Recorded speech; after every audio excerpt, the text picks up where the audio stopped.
والصلاة والسلام على صاحب حسنه وجمال. أما بعد، أعوذ بالله السميع العليم من الشيطان الرجيم. بسم الله الرحمن الرحيم. والذي جاء بالصدق وصدق به أولئك هم المتقون. صدق الله العظيم وصدق رسوله النبي الكريم. إن الله وملائكته يصلون على النبي يا أيها الذين آمنوا صلوا عليه وسلموا تسليما. الصلاة والسلام عليك يا سيدي يا رسول الله وعلى آلك وأصحابك يا سيدي يا حبيب الله. اللهم صل على سيدنا ومولانا محمد معدن الجود والکرم وآلہ وصحبہ وبارک وسلم. تمام تعریفیں حمد و ثنا اللہ تعالی جل مجدہ الکریم کے لیے.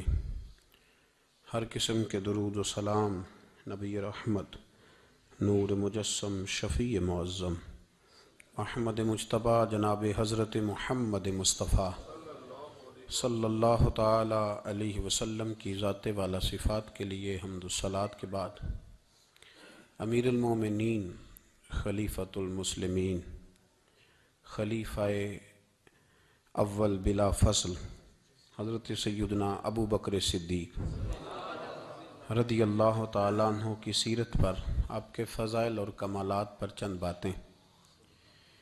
قرآن مجید فرقان حمید میں اللہ کریم نے فرمایا والذی جاء بالصدق وصدق بہ، فرمایا وہ جو سچ لے کر تشریف لائے اور وہ جنہوں نے اس سچ کی تصدیق کی. اولئک ھم المتقون، یہی اللہ سے ڈرنے والے ہیں. جو سچ لے کر تشریف لائے اور جنہوں نے سچ کی تصدیق کی.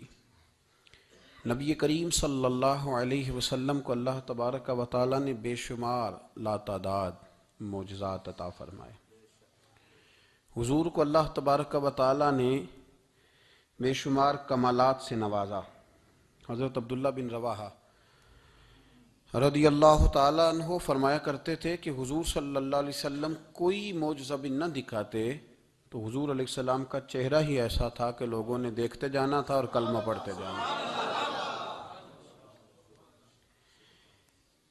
نبی پاک صلی اللہ علیہ وسلم کو اللہ نے بڑے کمالات دیے. کچھ لوگ ایسے تھے جو سارے کمالات دیکھ کر بھی مطمئن نہیں ہوئے، نہیں کلمہ پڑھا انہوں نے. یہ ایک فکری پہلو ہے، اس پر ضرور غور فرمائیں. جب جنگ ہوتی ہے ذاتی مفادات کی، اور جب انسان کو یہ غلط فہمی سما جاتی ہے کہ مجھے بھی کچھ پتہ ہے، مجھے بھی کچھ آتا ہے، اور جب اس کا یہ ذہن بن جاتا ہے کہ میں نے ہر چیز کو پہلے اپنی چھوٹی سی عقل کے دائرے میں رکھ کے اچھی طرح سے پرکھنا ہے، اگر میری عقل پر چیز پوری آئے گی تو قبول کروں گا ورنہ قبول نہیں کروں گا. پھر لوگ نہیں مانتے. بڑے بڑے کمالات تھے، بڑا کچھ تھا، اور جنہوں نے نہیں نہ مانا انہوں نے زیادہ کمالات دیکھے، انہوں نے نہیں مانا. ابو جہل کتنی دفعہ معجزہ طلب کرنے آیا ہے، کبھی کہا کہ مجھے بتائیے میری مٹھی میں کیا ہے، اگر آپ بتا دیں گے تو کلمہ پڑھ لوں گا. تو حضور علیہ السلام نے فرمایا اگر تیری مٹھی میں جو ہے وہی بتا دے کہ میں کون ہوں تو پھر پڑھ لو گے. کنکریوں نے کلمہ پڑھا، اس نے نہیں پڑھا. معجزہ دیکھا، اس نے معجزہ مانگا. اس نے کہا کہ اگر چاند کے 2 ٹکڑے ہو جائیں تو میں پڑھ لوں گا کلمہ. چاند کے 2 ٹکڑے حضور نے کر دیے. چاند 2 ٹکڑے ہوا، کوہ صفا کی پہاڑی کے بیچ آدھا ادھر گیا آدھا ادھر گیا، دوبارہ جا کے جڑا. اس نے دیکھا، کہنے لگا اوہو میں تو سمجھتا تھا کہ معاذ اللہ آپ کا جادو صرف زمین پہ چلتا ہے، آپ کا تو آسمانوں پہ بھی چلتا ہے. اس نے بڑے کمالات دیکھے لیکن کلمہ نہیں پڑھا. حضرت ابو الحسن خرقانی رحمۃ اللہ علیہ ایک درویش تھے. ہم جو درویشی اور فقیری اور ان لوگوں کو ماننے والے لوگ ہوتے ہیں ان میں بحث کم سے کم ہوتی ہے. ان میں اپنا آپ بڑھانے کی عادت کم سے، اس میں ماننے کا مزاج ہوتا ہے، اور وضاحت بھی نہیں لوگ طلب کرتے، اشاروں سے بھی بات مان جاتے ہیں، غلامی اسی کا نام ہے، اشارہ آپ کر دیں بات ختم ہو گئی، طے ہو گیا مسئلہ، اتنی زیادہ لمبی تو بات ہی کوئی نہیں۔ حضرت ابو الحسن خرقانی تقریر کر رہے تھے، بات کر رہے تھے، تو کسی نے کہا کہ آپ حضرت بایزید بسطامی رحمۃ اللہ علیہ کے سجادہ ہیں، تو حضرت بایزید کیسے آدمی تھے؟ تو فرمانے لگے حضرت بایزید کو جو دیکھتا تھا وہ کلمہ پڑھ جاتا تھا۔ اب آپ نے تو ماشاءاللہ قبول کر لیا، لیکن وہ جو سامنے بیٹھا تھا اس کی سمجھ میں بات نہیں آئی۔ وہ کہنے لگا حضور آپ نے کہہ دیا ہے، پر میری عقل میں تو نہیں نہ آتا۔ نہیں آتا جس کی عقل میں، تو پھر اس کی عقل میں نہیں آتا۔ میں اکثر کہتا ہوں کہ بہت سارے لوگ ہیں جن کا کوئی پیر نہیں، اور ان کا ہو بھی نہیں سکتا، ان کا کوئی پیر، اس لیے کہ مطلب اتنا سیاںا بندہ اس کا کوئی پیر ہو جائے۔ اور میں تو پیروں کو مشورہ دوں گا کہ مہربانی کرنا ان کے پیر بننا بھی نہ، یہ بڑا مشکل کر دیں گے آپ کے لیے جینا۔ تو بہتری اسی میں ہوتی ہے کہ انسان سمجھے چیزوں کو اور دائروں کے اندر باتوں کو تسلیم کرنے کی عادت بنائے۔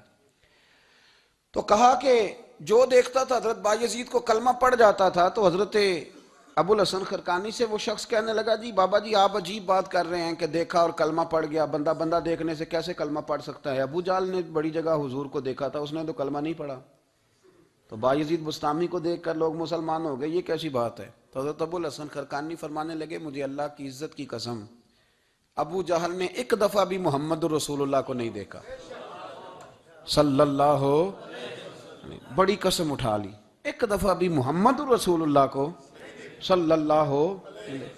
تو وہ شخص کہنے لگا حضور وہ چچا تھے حضور کے، اور دیکھا انہوں نے ایک دفعہ نہیں 1000 دفعہ۔ فرمانے لگے میں سفید داڑھی سے بوڑھا آدمی مسند پہ بیٹھ کے قسم اٹھا رہا ہوں، تو میری بات ہی نہیں سمجھ رہا، نہیں دیکھا ابو جہل نے محمد رسول اللہ صلی اللہ علیہ وسلم کو، نہیں دیکھا۔ تو کہا پھر کسے دیکھا؟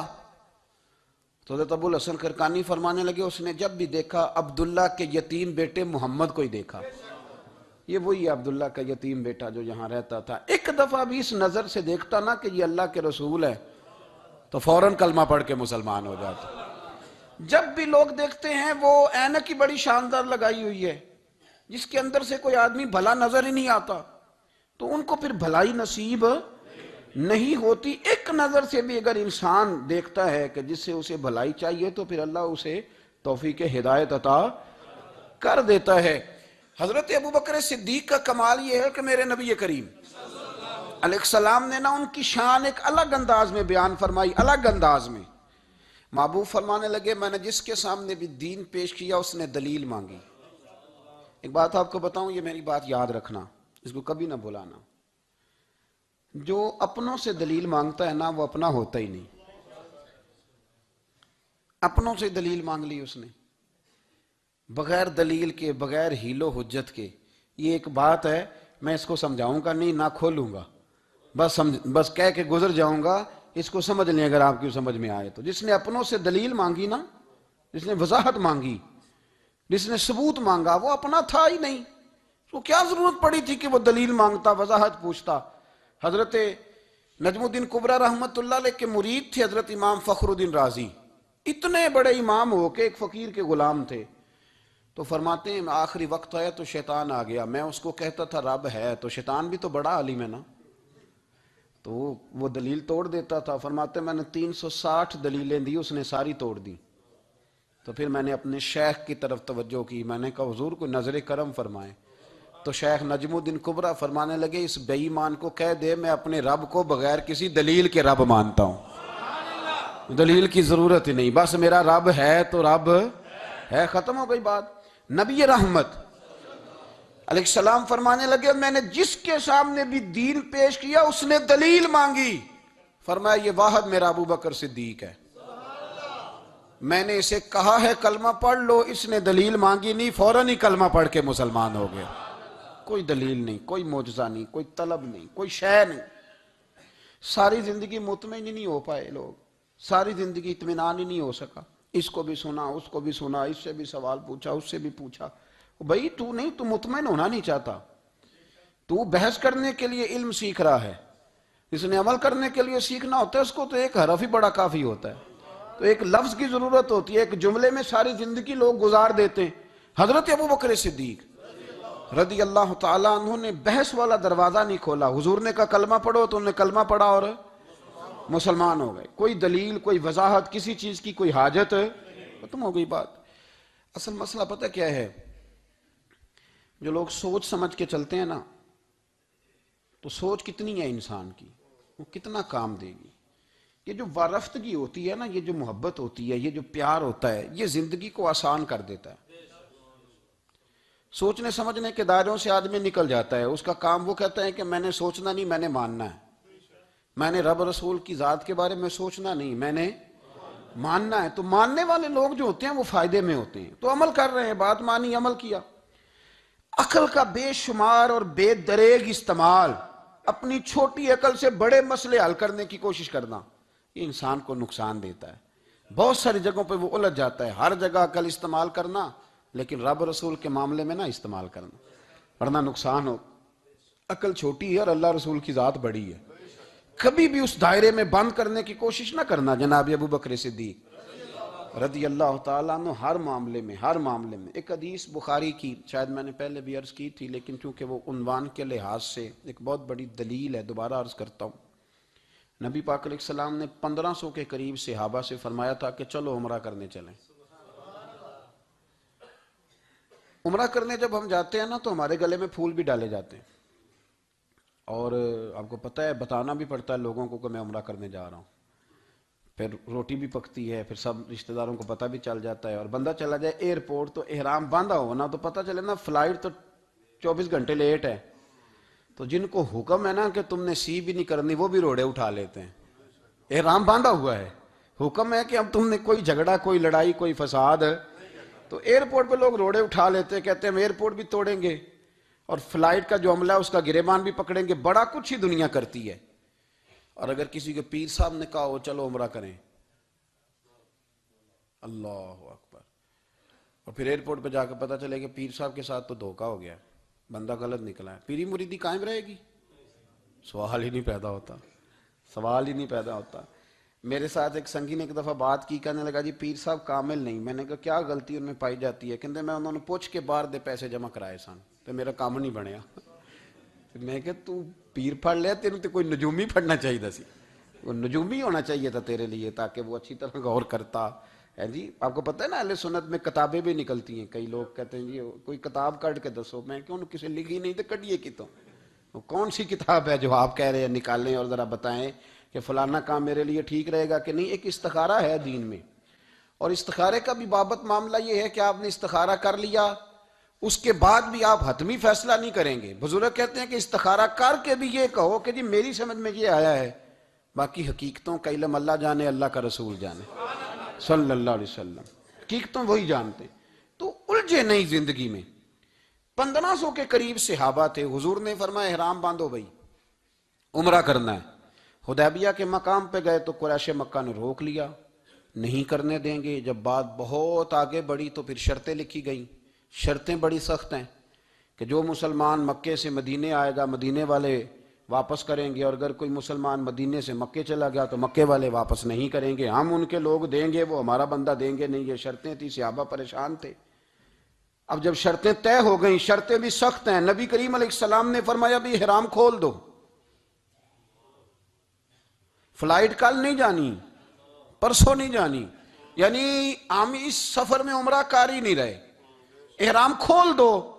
تو امام زرقانی کہتے ہیں سب لوگ پریشان تھے، سب سے پہلے حضرت ابوبکر صدیق اٹھے، سب سے پہلے اٹھے، اٹھ کے احرام کھولا۔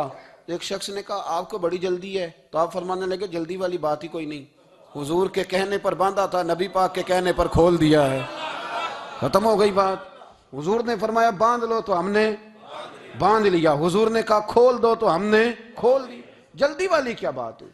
صحیح بخاری کے لفظ ہیں، حضرت عمر کہتے ہیں کہ میری سمجھ میں بات نہیں آتی تھی، دب کے صلح کیوں کریں، ہم تو 313 تھے، تو ہم نے بدر میں ان کو بھگا دیا تھا، اب تو ہم 1500 ہیں، تو ہم ان سے قتال کریں گے، لڑائی کریں گے، جنگ ہوگی۔ حضرت عمر فاروق رضی اللہ تعالیٰ عنہ فرماتے ہیں حضور نے شرطیں طے کر لیں، بات لکھی گئی، میں نبی پاک کے حجرے میں داخل ہوا، خیمہ لگا ہوا تھا، میں نے جاتے ہی اپنے جذبہ جہاد کا اظہار کیا اور بڑے جلال میں، یا رسول اللہ آپ سچے رسول ہیں؟ بالکل سچا ہوں، قرآن سچا ہے، بالکل سچا ہے، اسلام سچا ہے، بالکل سچا ہے، حضور ہم دب کے صلح کیوں کریں؟ تو نبی کریم علیہ السلام نے فرمایا عمر تجھے تیری ماں روئے، میں اللہ کا رسول ہوں، میں وہی کہتا ہوں جو میرا رب مجھے حکم ارشاد فرماتا ہے۔ کہتے میں نے فوراً عرض کی یا رسول اللہ صلی اللہ علیہ وسلم آپ نے فرمایا نہیں تھا کہ عمرہ کریں گے؟ تو حضور نے فرمایا کہا تو عمرہ کریں گے، یہ تو نہیں کہا تھا کہ اسی سال ہی کریں گے، کریں گے تو کریں گے۔ جناب عمر کہتے ہیں میں واپس تو آ گیا، پر وہ میرے اندر جو جذبہ جہاد تھا ابھی ٹھنڈا نہیں ہوا۔ چند قدموں کے فاصلے پہ ابو بکر صدیق کا خیمہ تھا، کہتے میں ان کے خیمے میں جھک گیا، وہی سوال میں نے دہرائے، وہی میں نے کہا عمر ابو بکر یہ سچے رسول ہیں؟ کہا بالکل سچے ہیں، قرآن سچا ہے، سچا ہے، اسلام سچا ہے، سچا ہے، تو پھر ہم دب کے صلح کیوں کریں؟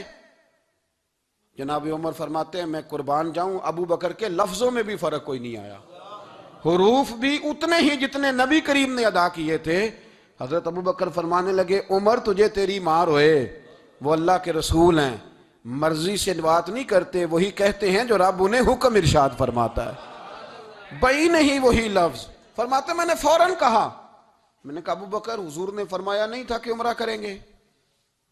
تو کہتے ہیں وہی لفظ، وہی حرف، وہی انداز، وہی طریقہ، وہی سلیقہ، وہی انداز تکلم، بالکل حضور کی اتباع میں اسی انداز میں فرمانے لگے عمر حضور نے فرمایا تھا عمرہ کریں گے، یہ تو نہیں فرمایا تھا کہ اسی سال ہی کریں گے، کریں گے تو انشاءاللہ کریں گے۔ فرماتے ہیں میں واپس آ کے بیٹھا تو حضرت عمر کہتے ہیں جب میرا غصہ اترا نا تو پھر میرے اندر سے آواز آئی کہ عمر ذرا غور تو کر، تو ابو بکر کے ایمان تک کبھی نہیں پہنچ سکتا، اس تک تیری رسائی نہیں ہو سکتی۔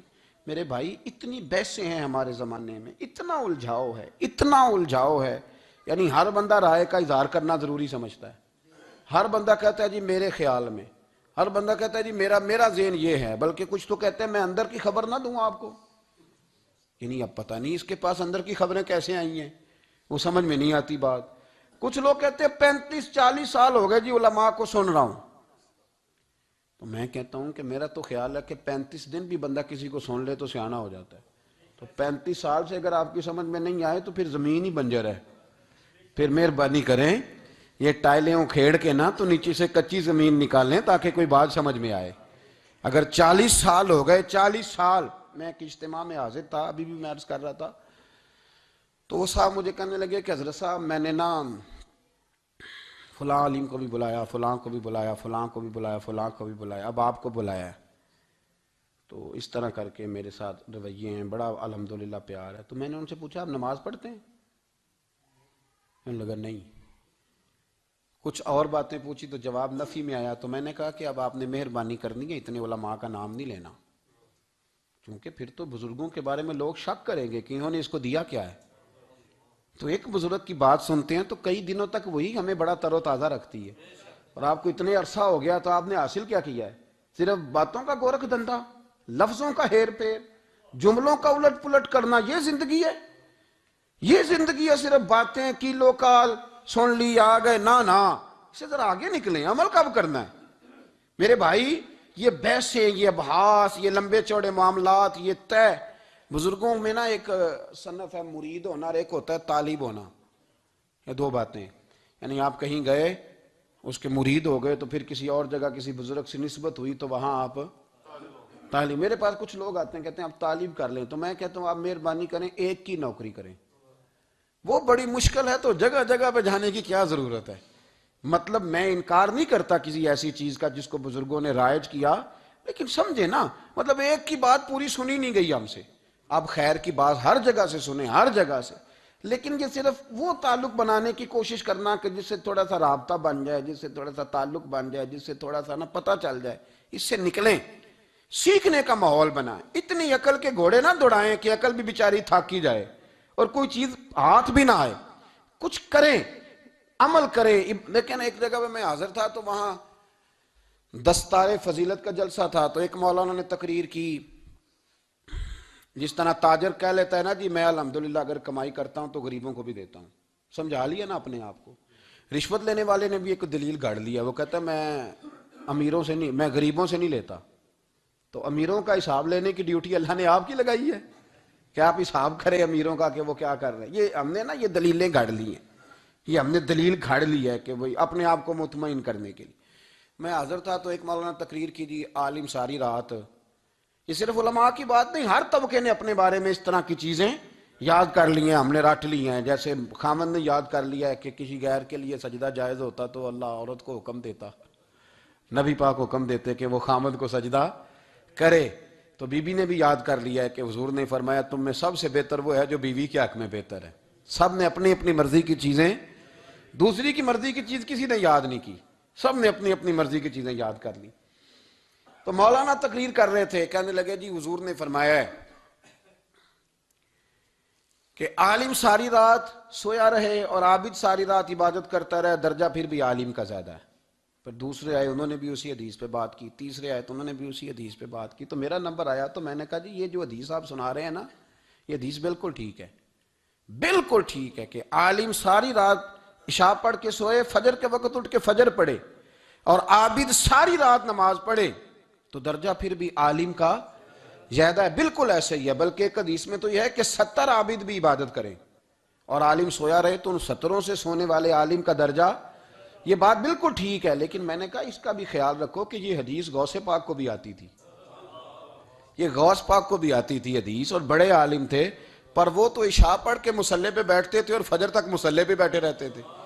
حالانکہ یہ حدیث انہیں بھی آتی تھی, یہ حدیث خواجہ معین الدین چشتی کو بھی آتی تھی, اور وہ بڑے عالم تھے, لیکن اس کے باوجود وہ عشاء پڑھتے تھے اور فجر تک مصلے پر بیٹھے رہتے تھے. حضرت عثمان غنی سے بڑا عالم تو کوئی نہیں نہ ہوگا اس زمانے میں. حضرت عثمان غنی رضی اللہ تعالیٰ عنہ جیسا شخص تو کوئی نہیں نہ ہوگا, پر وہ عشاء کے بعد قرآن پاک پڑھنا شروع کرتے تھے اور فجر سے پہلے پہلے قرآن پاک ختم کر لیا کرتے. تو دلیلیں صرف بحث کے لیے یاد نہ کریں, اپنے آپ کو بچانے کے لیے یاد نہ کریں, اپنے وجود کو سکون دینے کے لیے دلائل نہ یاد کریں. میں دین کے کس دائرے سے کس طرح بچ کے نکل سکتا ہوں اس کے لیے دلائل یاد نہ کریں, عمل کے رستے پہ آئیں, عمل کے رستے پر. جناب ابو بکر صدیق اللہ تعالیٰ عنہ کا کمال یہ ہے, زکوٰۃ کتنے فیصد دینی چاہیے؟ چلے اللہ تعالیٰ شکر ہے, 3-4 لوگوں کو تو پتہ ہی ہے نا جی, باقی بھی ان سے سن کے یاد کر لیں. کتنے فیصد ہے؟ اللہ آپ کو خوش رکھے. اب کچھ اور نے بھی پروگرام بنا لے. کتنی جی؟ چلو اب ٹھیک ہو گیا, 2.5% ہے نا جی. آپ یقین کریں کسی تاجر سے آپ بات کر کے دیکھ لیں, 6 گھنٹے مناظرے کے بعد وہ مانتا ہے کہ 2.5% دوں گا میں صحیح کہہ رہا ہوں آپ کو. وہ کہتے ہیں جی وہ تو ٹھیک ہے لیکن کچھ قرضہ بھی ہے, 2.5% زکوٰۃ ہے وہ تو ٹھیک ہے لیکن ہو سکتا ہے میری بہن بھی حصہ مانگ ہی لے, پیسوں میں سے اس کا بھی نکلتا, کیونکہ پروگرام نہیں نا جی, ارادہ نہیں. زکوٰۃ 2.5% ہے تو کہتے ہیں جی وہ نا میں نے تولا ہے سونا, پورا نہیں بنتا ابھی, وہ تھوڑی سی کمی ہے. یہ اس وقت دلائل ہیں, اس وقت ابحاث ہیں جب دینے کا پروگرام ہے. اور تاجروں نے اب ایک نیا سلسلہ شروع کیا, کہتے تھوڑی تھوڑی سارا سال ہی دیتا رہتا ہوں, تھوڑی تھوڑی کر کے. آپ نے جس سے 5 کروڑ روپیہ لینا ہو وہ اگر کہے کہ 10,000 مہینے کا لے لو, لے لیتے ہو؟ ہمارے فقہاء نے تو یہ لکھا ہے کہ جب زکوٰۃ دو نا تو ایک آدمی کو ساری دو. حضرت عمر بن عبدالعزیز رحمۃ اللہ علیہ کے زمانے میں ایک آدمی کو لوگوں نے زکوٰۃ دی تو اتنی دے دی کہ اگلے سال وہ خود زکوٰۃ دے رہا تھا, بہت بڑا کاروبار اس نے سٹارٹ کر لیا تھا. معیار نہیں ہے نا جی تھوڑی تھوڑی دیتا رہتا ہوں. کئی لوگ ایسا کرتے ہیں کہ دکان میں جو پرانی چیزیں ہوتی ہیں وہ زکوٰۃ کے دور پہ دینی شروع کر دیتے, جو مال نہیں بیک رہا اس کو زکوٰۃ بنا دو. کیوں؟ دینے کا پروگرام نہیں. حضرت ابو بکر صدیق رضی اللہ, ذرا زندگی دیکھو, کہتے ہیں جس دن کلمہ پڑا 40,000 دینار تھے, اور کلمہ پڑے ابھی مجھے چند مہینے گزرے تھے, سارے مصطفیٰ کے قدموں پہ قربان کر دیے. پھر مال کمایا, پھر 4,000 دینار تھے, 4,000. جس دن ہجرت کے لیے نکلا 4,000 تھے. انہیں بھی پتا تھا 2.5% دینا چاہیے, ان کی بھی بیٹیاں تھیں, جوان بھی تھی, چھوٹی بھی تھی, ان کے بھی بچے تھے, لیکن دین کو ضرورت ہے. میرے رسول پاک صلی اللہ علیہ وسلم کے دین کو حاجت ہے. تو فرماتے ہیں اشرفیاں تھیں میرے گھر میں, پیسے تھے, درہم تھے, دینار تھے. میرے والد بوڑھے تھے, ان کو خیال تھا کہ ابو بکر ساری دولت نہ لے جائیں. تو حضرت اسماء بنت ابی بکر سے جناب ابو بکر صدیق نے کہا کہ اس طرح کرنا, ایک گڑا چھوٹا سا تھا, گڑا ٹویا, اس میں پیسے ہوتے تھے. فرمایا اس میں روڑے رکھ دینا, اوپر ٹاٹ ڈال دینا, والد نابینا ہے, اگر پوچھے نا پیسے تو ان کا وہاں ہاتھ لگا دینا, انہیں پتہ چلے ابو بکر سارا مال لے کے نہیں گیا، فرماتے میں ہجرت پہ جانے لگا تو 4000 سارے ہی لے گیا، سارا مال ہی یار، یا 2.5% کے لیے رٹا پڑا ہوا ہے، 2.5% کے لیے لوگ بحث کر رہے ہیں، 2.5% کے لیے لوگ دلائل چاہیے، کئی مفتیان کرام سے پوچھیں گے، پھر پروگرام بنائیں گے دینا ہے کہ نہیں دینا۔ اور جس دن تبوک کے لیے میرے مصطفیٰ کریم نے اعلان کیا، جناب صدیق اکبر فرماتے ہیں شے کوئی نہیں تھی، غربت کے دن تھے، کمزوریاں تھیں، مال اس دن کاروباری حالات کم تھے، یہاں لوگوں کا کاروبار جب ڈاؤن ہوتا ہے تو سب سے پہلے مسجد کا 200 بند کرتے ہیں، سب سے پہلے مدرسے کا بند کرتے ہیں، سب سے پہلے خواہش کرتے ہیں کہ وہ جو غریب کو جاتا ہے نا اس کو بند کرو، یہ زیادہ نقصان دے رہا ہے۔ حضرت ابو بکر صدیق رضی اللہ تعالیٰ عنہ فرماتے ہیں حالات خراب تھے، جیب دیکھی تو اتنے پیسے ہی نہیں تھے کہ مصطفیٰ کریم کو پیش کر سکوں، تو پھر کیا کیا؟ امام جلال الدین سیوطی کہتے ہیں ابو بکر صدیق نے نا گھر کے اندر کپڑا بچھایا، اور پھر صدیق اکبر نے کیا کیا کہ توا بھی رکھا، برتن بھی رکھے، اس پہ چولہا بھی رکھا۔ ابو بکر صدیق نے اس کے اوپر گھر والوں سے کہا کہ ایک ایک جوڑا پہن لو، ادھر دیکھو میری طرف، ایک ایک جوڑا پہن لو، اور باقی نا سارے جوڑے بھی یہاں رکھو۔ اور پھر جب لوگ بچوں نے دیکھا نا کہ ابا تو کپڑے بھی رکھوا رہا ہے، کیا بنے گا؟ فرمایا تمہیں تو ایک ایک جوڑے کی اجازت دے رہا ہوں نا، ذرا میری طرف دیکھو۔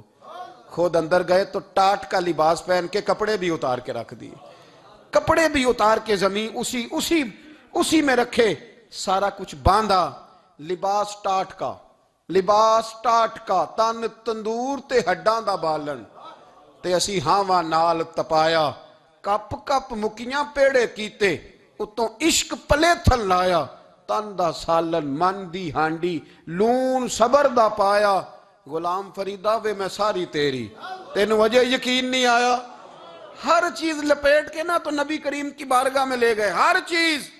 میرے محبوب کا بھی انداز دیکھو، فرمایا ماں اب کہتا لے اہلے کا، گھر بھی کچھ چھوڑ کے آئے ہو؟ دیکھیں ادھر دیکھیں، جب کوئی لاتا تھا تو حضور فرماتے تھے کیا لے کے آئے ہو؟ یہ کیا ہے؟ یہ پوچھا جاتا ہے کہ یہ پوچھا جاتا ہے گھر کیا ہے؟ بھئی آپ کو کسی نے کوئی تحفہ دیا تو شاپر کھول کے تحفہ دیکھیں گے یا پوچھیں گے گھر کیا ہے؟ لیکن میرے رسول پاک کے لفظ دیکھیں، فرمایا ماں اب کہتا لے اہلے کا۔ ابو بکر سجنا گھر کیا چھوڑ کے آئے ہو؟ تو رو پڑے، کہنے لگے یا رسول اللہ میں کوئی غریب تو نہیں، میں بڑا مالدار ہوں۔ اب کہتا لہم اللہ و رسولہ، گھر اللہ بھی چھوڑ آیا ہوں، اللہ کا رسول بھی چھوڑ آیا۔ حضور میں کوئی کنگال نہیں، میں مصطفیٰ والا ہوں، میں کوئی غریب نہیں، میں نبی والا ہوں، میں رب رسول کو گھر چھوڑ آیا ہوں۔ میرے مصطفیٰ کریم علیہ السلام فرمانے لگے تیرے پیچھے جبریل امین کھڑے، اور انہوں نے ٹاٹ کا لباس پہنا ہوا ہے، اور تیرے آنے سے پہلے وہ آ گئے تھے۔ تو میں نے پوچھا جبریل یہ بوریے کا لباس؟ عرض کی یا رسول اللہ ابو بکر نے پہنا ہے تو رب کو اتنا پسند آیا سارے فرشتوں کو پہنا دیا ہے، سارے فرشتوں کو پہنا دیا، سارے فرشتوں۔ ذرا یہ لذت تو لیں بات کی، جب 2.5% پہ جھگڑا ہوتا ہے نا تو پھر نماز میں مزہ نہیں آتا، جب تو 2.5% پہ بھی اڑا رہتا ہے نا پھر درود و سلام پڑھتے پڑھتے طبیعت معاذ اللہ پریشان ہوتی ہے، جب الجھے ہوئے پھر مسائل اور ہیں۔ پھر میرے محبوب کریم بولے میں ابو بکر رب کریم نے ایک پیغام بھی بھیجا ہے۔ یا رسول اللہ وہ کیا؟ فرمایا رب فرماتا ہے کہ ابو بکر سے پوچھ کے بتائیں کہ اس حال میں وہ رب سے راضی ہے کہ ناراض ہے؟ یہاں اقبال بولے، کہنے لگے خودی کو کر بلند اتنا، خودی کو کر، یہ وہ درجہ ہے، یہ وہ مقام ہے، خودی کو کر بلند اتنا کہ ہر تقدیر سے پہلے پھر خدا بندے سے خود پوچھے بتا تیری رضا کیا ہے؟ فرمایا رب پوچھتا ہے آپ راضی ہیں کہ ناراض ہیں؟ تو پھر ابو بکر صدیق بھی کھول کے روئے، کہا یا رسول اللہ میں کل بھی اپنے رب سے بڑا ہی راضی تھا، میں آج بھی اپنے رب سے بڑا ہی راضی ہوں۔ یہاں لوگ لے کے بھی نہیں راضی ہوتے، ابو بکر سارا کچھ دے کے بڑے ہی راضی ہیں، سارا کچھ دے کے۔ شریعت کا قاعدہ ہے کہ سارا مال آپ اللہ کے رستے میں نہیں دے سکتے، قانون شریعت ہے۔ حضرت ابی بن کعب نے کہا تھا یا رسول اللہ سارا دینا ہے، فرمایا نام بھائی چوتھا حصہ دے، 3 حصے بچوں کو دے۔ حضرت ابو لبابہ نے کہا تھا میں اس پر دلائل دے سکتا ہوں، احادیث موجود ہیں، حضور سارا مال دینا ہے، فرمایا نام بھائی چوتھا حصہ دے، 3 حصے بچوں کو دے۔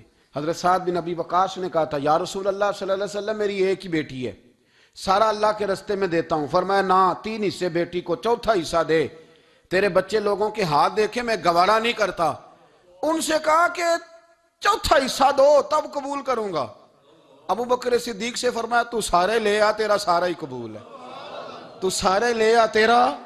اور ایک لفظ حدیث میں ایسا ہے، آپ یقین کریں، غلام ہوں کسی فقیر کا، تو جب میں اس کو پڑھتا ہوں نا تو آپے سے بات باہر نکل جاتی ہے۔ حضور کا ایک فرمان ہے، جب اس پر توجہ آتی ہے نا تو مطلب یہ کہ لفظ جو ہے نا وہ ٹوٹ جاتے ہیں، بکھر جاتے ہیں، اور دل کہتا ہے کہ نہیں، یہ جو ہے نا یہ معراج ہے، یہ اصل ہے، یہ حقیقت ہے۔ وہ ترمذی کے لفظ ہے، پر آپ یقین کریں کہ لگتا یہ ہے کہ دنیا محبت ساری سمٹ گئی اس میں۔ نبی کریم علیہ السلام فرمانے لگے مجھے کسی کے مال نے اتنا نفع ہی نہیں دیا جتنا ابو بکر صدیق کے مال نے دیا۔ اور پھر اگلے لفظ ایسے ہیں کہ روح وجد کرتی ہے۔ میرے کریم محبوب فرمانے لگے جس کا بھی مال آیا میں نے بیگانہ سمجھ کے خرچ کیا ہے، اور جب ابو بکر کا آیا ہے تو میں نے اپنا سمجھ کے خرچ کیا ہے، میں نے اپنا سمجھ کے، مجھے پتا ہے یہ شکوہ نہیں کرے گا، یہ شکایت، یعنی اس کو سارا بھی تروڑ مروڑ لوں گا تو اس کے لفظوں پر کبھی حرف۔ اور یار کچھ لوگ ہوتے ہیں جو 10 دیتے ہیں تو 20 جگہ بتاتے ہیں، جو کھانا کھلاتے ہیں تو ذکر کرتے ہیں، فرمایا اس کا مال میرا مال ہے، میرا، اس کو سارا توڑ کے کھا بھی جائیں گے تو یہ شکوہ نہیں کرے گا، یہ سارا میرا اپنا ہے۔ حضرت ابو بکر صدیق فوراً بول پڑے، عرض کی حضور جب میں آپ کا ہوں تو مال بھی تو آپ کا ہی ہے نا۔ یا رسول اللہ جب میں نے اپنا اب نہیں بچا کے رکھا تو پھر مال۔ حضرت مولانا معین الواعظ کاشفی نے لکھا ہے، اچھا کئی دفعہ ایسے ہوتا ہے میں بات کوئی اور بیان کرنا چاہتا ہوں تو شروع معاملہ کسی اور طرف نکل جاتا ہے۔ مولانا معین الواعظ کاشفی نے لکھا ہے کہ وہ جو سانپ تھا نا غار ثور میں، وہ 600 سال سے بیٹھا ہوا تھا۔ حضرت عیسیٰ علیہ السلام ایک دن پڑھ رہے تھے انجیل، تو آپ نے نبی پاک کا تذکرہ پڑھا، اس سانپ نے سن لیا، تو حضرت عیسیٰ سے کہنے لگا حضور یہ بتائیں کہ وہ نبی پاک ملیں گے کہاں؟ تو حضرت عیسیٰ فرمانے لگے کہ مکے میں آئیں گے اور مدینے میں رہیں گے۔ تو کہا ملاقات کیسے ہو سکتی ہے؟ فرمایا چلا جا مکے۔ تو وہ سانپ 600 سال غار ثور میں، اور اس نے 70 جگہ پہ سوراخ کیے۔ کتنے سال بیٹھا رہا؟ بول کے بتائیے۔ آپ 6 گھنٹے بیٹھ کے دکھائیں، سوال ہی نہیں پیدا ہوتا۔ ہم بڑے کمزور ہو گئے، ہمارے لیے معاملہ بڑا اور طرح کا ہے، ہماری مرضی کا کوئی بات کرے تو ہم اس سے راضی ہیں، انتظار کرنا اور یہ سارے کام کرنا یہ تو بڑا مشکل معاملہ ہے، یہ تو بڑی عجیب سی کیفیت ہے۔ میرے صاحب رحمۃ اللہ تعالیٰ علیہ 2015 میں کراچی تشریف لائے، میں اپنے ایک سنگی کو لے کے پہنچ گیا، چھوٹا موٹا مولوی میں بھی ہوں۔ صبح میں 7 بجے کے 8 بجے ہم وہاں پہنچ گئے، حضرت آرام فرما رہے تھے، نمازیں انہوں نے اندر ادا فرمائی ساری، ظہر بھی ہوئی، پھر عصر بھی ہوئی، پھر مغرب بھی ہوئی، پھر عشاء بھی ہوئی۔ عشاء کے بعد وہ سنگی ہم سے کہنے لگے کہ آپ کتنا انتظار کریں گے؟ تو میں نے کہا کہ انتظار تو کرتا ہے بڑا آدمی، بڑے لوگ انتظار کرتے ہیں، تو چھوٹے لوگ تو اطاعت کرتے ہیں، ہم چھوٹے ہیں تو ان کی مہربانی ہے، اگر زیارت ہو جائے تو تب بھی ٹھیک ہے، اگر وہ کہیں نہیں ملنا۔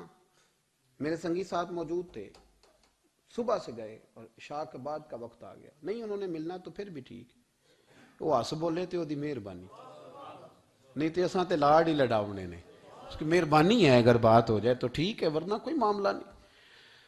تو عشاء کی نماز کے بعد انہوں نے ہمیں یہ کہا کہ پیغام آیا کہ محفل میں جہاں حضرت جا رہے ہیں وہیں ملاقات ہوگی۔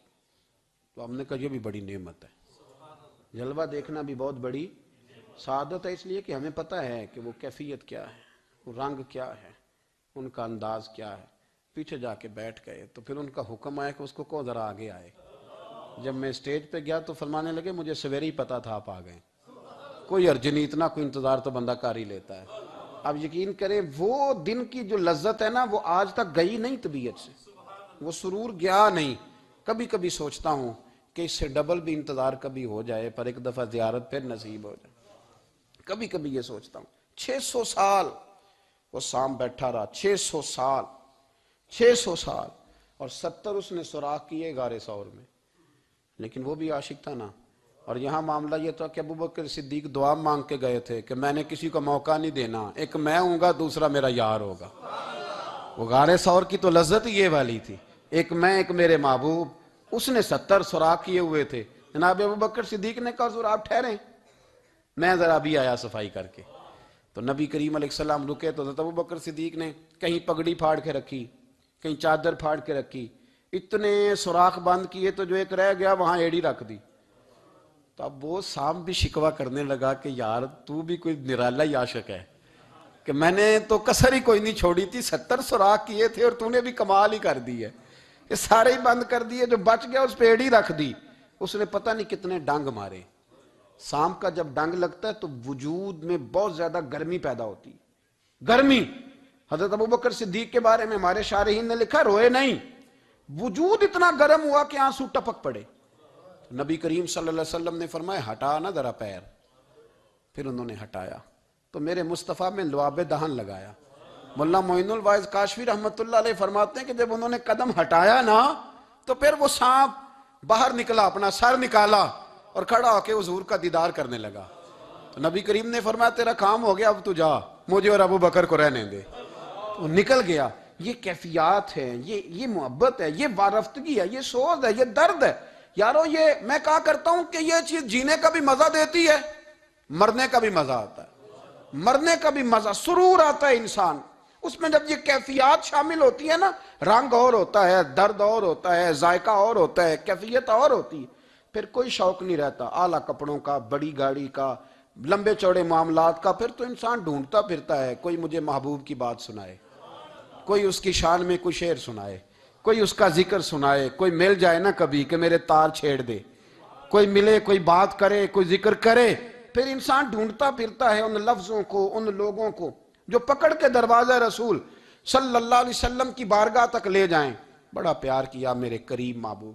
حضرت علی المرتضیٰ شیر خدا فرماتے میٹنگ بیٹھی تھی بدر والے دن، ہم بات کر رہے تھے خطرہ کہاں ہے، دلیل لوگوں کی ڈیوٹی کہاں لگائی جائے۔ شیر خدا بھی چاہ رہے تھے کہ میں وہاں ڈیوٹی دوں گا، تو کہتے ہیں سمجھ آئی کہ سب سے زیادہ خطرہ نبی کریم علیہ السلام کے عریش مبارک کا ہوگا، حضور کے خیمے کو، چھپر مبارک کو۔ قریش مکہ سب سے زیادہ حملے وہاں کریں گے جہاں حضور ٹھہرے ہوں گے۔ طے ہو رہا تھا کس کی ڈیوٹی لگائیں، کس کو وہاں ذمہ داری سونپیں۔ کہتے ہیں ہم بات کر رہے تھے اور میں تیار تھا وہاں جانے کو، اچانک ابو بکر صدیق آ گئے۔ کیا باتیں ہو رہی ہیں؟ تو ہم نے کہا جناب ہم پروگرام بنا رہے ہیں کہ وہاں ڈیوٹی کس نے کرنی ہے، تو فرمانے لگے یہ کرنے والی بات ہی کوئی نہیں، میں نے تو عرض کر بھی دیا نبی پاک کی بارگاہ میں کہ یا رسول اللہ یہاں ڈیوٹی میں ہی کروں گا۔ تو حضرت ابو دردہ رضی اللہ تعالیٰ عنہ عرض کرنے لگے حضرت ابو بکر صدیق سے کہ حضور آپ کے ساتھ کون ڈیوٹی کرے گا؟ فرمانے لگے کسی کی بھی ضرورت نہیں، کوئی ماں نے لال جنا ہی نہیں، کوئی جنا ہی نہیں ماں نے لال جو ابو بکر کے ہوتے ہوئے نبی پاک تک پہنچ جائے، کسی کی جرت ہی نہیں، میں اکیلا کافی ہوں مصطفیٰ کریم کے خیمے کا پہرا دینے کے لیے۔ یہ اعزاز، یہ شان، یہ لطافت، اور میرے نبی کریم علیہ السلام نے بھی پر حضرت ابو بکر کو چاہا تو کمال ہی کر دیا، چاہا تو کمال ہی کر دی، کمال ہو گئی۔ حضرت ابو دردہ کہتے ہیں ایک دن حضور علیہ السلام نے مجھے فرمایا ابو دردہ یہ تو نے آج کیا کیا ہے؟ حضور کیا ہوا؟ فرمایا آج تو گلی میں چل رہا تھا اور ابو بکر صدیق کے آگے آگے چل رہا تھا، گلی میں ابو بکر کے آگے آگے چل رہا تھا۔ یا رسول اللہ صلی اللہ علیہ وسلم کیا ہوا؟ فرمایا نہ کسی پہ سورج طلوع ہوا نہ غروب ہوا جو میرے ابو بکر سے افضل ہو، خبردار اس کے آگے نہیں چلنا، ابو بکر صدیق کو کمر نہ ہونا چاہیے۔ شاہ ولی اللہ صاحب نے ایک بات لکھی ہے، بڑی نرالی ہے، وہ بھی بڑی نرالی۔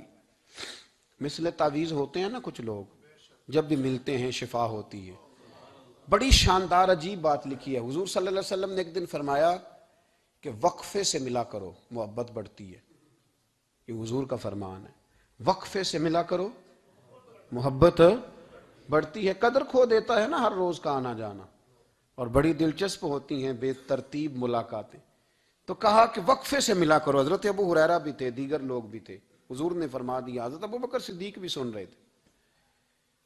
زور کی نماز پڑھی گھر چلے گئے، عصر پڑھی تو گھر چلے گئے، مغرب پڑھی تو گھر چلے گئے۔ حضرت انس بن مالک رضی اللہ تعالیٰ عنہ کہتے ہیں 3 دفعہ حضور نے پوچھا ابو بکر نہیں آئے؟ ابو بکر نہیں آئے؟ ابو بکر نے کہتے 3 دفعہ پوچھا تو میں پھر پہنچ گیا، میں نے کہا ابو بکر 3 دفعہ حضور نے پوچھ لیا کہ ابو بکر نہیں آئے، ابو بکر نہیں آئے۔ تو جناب صدیق اکبر دوڑے ہیں، حضور حکم؟ فرمایا کہاں تھے صبح سے؟ عرض کی یا رسول اللہ آپ نے تو فرمایا تھا وقفے سے ملا کرو محبت بڑھتی ہے۔ تو محبوب فرمانے لگے تمہیں تھوڑی کہا تھا، تمہیں تھوڑی کہا تھا، تو نہ جایا کر یار، تو رہا کر، تو رہتا ہے تو دل جمع رہتا ہے، تو یہاں موجود ہوتا ہے تو دل۔ اب یقین کریں کچھ لوگ ایسے ہوتے ہیں جن کے بارے میں دل کرتا ہے انہیں بندہ خرید کے پاس رکھ لے، ان کو خرید لے، یہ یہیں رہیں، یہ جائیں نہ، اس لیے کہ ان کا لب و لہجہ اور ہوتا ہے، ان کا طرز حیات اور ہوتا ہے، طرز غلامی اور ہوتا ہے، طرز فرما برداری اور ہوتا ہے، انداز اور ہوتا ہے۔ فرمایا تو نہ جایا کر، یہی رہا کر۔ اور میرے محبوب نے فرمایا ابو بکر تو صرف میرا غار میں ہی ساتھی نہیں، قیامت میں جب میں حوض کوثر تقسیم کروں گا تب بھی تو میرے پاس ہی بیٹھا ہوگا۔ قیامت کے دن حوض کوثر کی تقسیم میں بھی تو میرے ساتھ ہی ہوگا، میرے نبی کریم علیہ السلام۔ اور ایک بات اور سن لے جاتے جاتے، کچھ لوگ ساتھ بڑا رہتے ہیں پر بات کم کم مانتے ہیں۔ کہتے ہیں میں جھاڑو جو دیتا ہوں آستانے پہ، مجھے وظیفہ پڑھنے کی کیا ضرورت ہے، میں وہاں ہر وقت حاضر جو رہتا ہوں، مجھے کیا ضرورت ہے شجرہ پڑھنے کی، مجھے کیا ضرورت ہے ان کی بات سننے کی، میں وہاں رہتا جو ہوں اتنا ہی کافی ہے۔ حضرت ابو بکر صدیق نے نوکری بھی کھول کے کی اور نبی پاک کی بات بھی کھول کے مانی، کھول کے مانی، جو حضور نے کہہ دیا انہوں نے کر دیا۔ یہاں تو لوگ سوچتے ہیں نہ سمجھتے ہیں، غور کرتے ہیں، کہتے ہیں میں وہیں ہوتا ہوں، میرے پاس نسبت ہے، وہی کافی ہے۔ مجمع لگا ہے صحابہ کا، نبی پاک علیہ السلام نے فرمایا ابھی آج روزہ کس نے رکھا ہے؟ سب چپ کر گئے۔ حضور نے دوبارہ پوچھا تو جناب صدیق اکبر بولے، عرض کی حضور آپ حکم نہ دیتے تو میں نہ بتاتا، یہ اللہ نے آج مجھے توفیق عطا فرمائی۔ تو حضور علیہ السلام نے فرمایا آج جنازے میں کس نے شرکت کی؟ لوگ خاموش ہو گئے۔ تو حضور علیہ السلام نے دوبارہ پوچھا، عرض کی حضور آپ حکم نہ دیتے تو نہ بتاتا، یہ اللہ نے توفیق مجھے عطا فرمائی۔ فرمایا آج کس نے مسکین کو کھانا کھلایا ہے؟ عرض کی یا رسول اللہ صلی اللہ علیہ وسلم حکم نہ دیتے تو نہ بتاتا، یہ اللہ نے مجھے توفیق عطا فرمائی۔ فرمایا کس نے آج لوگوں کو دین کی دعوت دی، اسلام کی طرف بلایا، پیغام دیا، کون ہے؟ عرض کی حضور اگر آپ حکم نہ دیتے تو میں نہ بتاتا، یہ بھی خدمت اللہ نے مجھے عطا فرمائی ہے۔ تو نبی کریم علیہ السلام نے فرمایا ابو بکر سن، قیامت کے دن ایک دروازہ جنت میں ایسا ہوگا جہاں سے صرف روزے دار گزریں گے، ایک ایسا ہوگا جس سے صرف نمازی گزریں گے، ایک ایسا ہوگا جس سے صرف حاجی گزریں گے، ایک سے سخاوت کرنے والے گزریں گے۔ لیکن جب تو آئے گا نا تو جنت کے ہر دروازے سے آواز آئے گی کہ ادھر سے داخل ہو جا، ادھر سے، ہر دروازے سے آواز آئے گی، اس لیے کہ مجموعی طور پر عمل کیا زندگی میں، مجموعی طور پر، اور اپنے لب و لہجے۔ اتنی نوکری کی حضرت صدیق اکبر نے، اتنی نوکری کی، کسی جگہ بھی کوئی دعویٰ نہیں۔ حضور نے بڑا فرمایا ہے کہ ابو بکر نے بڑی نیکیاں کی اسلام کے ساتھ، جناب صدیق اکبر کا کوئی دعویٰ نظر ہے؟ یہ وہ مزیدار شخص ہے جس نے کبھی حضور سے دعا کے لیے بھی نہیں کہا، دعا کی تکلیف بھی کبھی نہیں دی، گویا ہاتھ اٹھانے پڑیں گے، لفظ ادا کرنے پڑیں گے، یہ تکلیف بھی نہیں دی۔ علامہ یوسف نبہانی علیہ رحمہ نے لکھا ہے کہ ایک دن حضرت صدیق اکبر نے سیدہ عائشہ صدیقہ سے کہا جس دن حضور کا موڈ مبارک، طبیعت مبارک بڑی اچھی دیکھو نا تو میری بخشش کی دعا کرا دینا۔ سید عائشہ صدیقہ سے کہا، کوئی لفظ نہیں ادا کی، لوگوں کو لاتے، حضرت عثمان غنی نے ان کی تبلیغ پہ کلمہ پڑھا، حضرت طلحہ نے، حضرت زبیر نے، ان لوگوں کو لاتے اور لا کے نا انہیں آگے بٹھاتے، خود پیچھے بیٹھ جاتے، پیچھے۔ میرے بھائی دعا کے لیے بھی کبھی نہیں کہا، یہ وہ وفا ہے جس وفا کا دنیا میں کہیں بھی کوئی جواب موجود ہے۔ اپنے آپ کو مرتب کرے۔ ہم لوگ بڑی بے ترتیب زندگی گزارتے ہیں، بڑی بے ترتیب زندگی گزارتے ہیں۔ وہ ڈنگ ٹپاؤ پالیسی ہے کہ آج تھوڑا بہت کر لیں، اپنے آپ کو راضی کر لیں، جس طرح بچے کہتے ہیں کہ چلو آج کسی طریقے چھٹی کر لینا، آج کا دن تو گزرے، کل سکول کا ٹائم آئے گا تو دیکھی جائے گی۔ اس طرح نہ کریں، مرتب کریں اپنے آپ کو، اپنے آپ میں ترتیب دیں۔ ساری زندگی سامنے والے کی اخلاقیات ٹھیک کرتے اگر گزر جائے تو اپنا معاملہ رہ جاتا ہے۔ اچھی سوچ، اچھا رویہ، وفاداری والی زندگی۔ میں نے ایک جملہ کہا ہے، اگر آپ کی سمجھ میں آیا ہو، کہ اگر یہ عشق، یہ وارفتگی، یہ پیار، یہ وفا پیدا ہو تو جینے کا بھی مزہ آتا ہے اور مرنے کا بھی مزہ آتا ہے۔ پھر جینا مرنا بڑا لذت اور ذائقے والا ہو جاتا ہے۔ دعا ہے اللہ ہمیں ان کے فیض سے فیض یاب فرمائے۔ آخر دعوانا الحمدللہ۔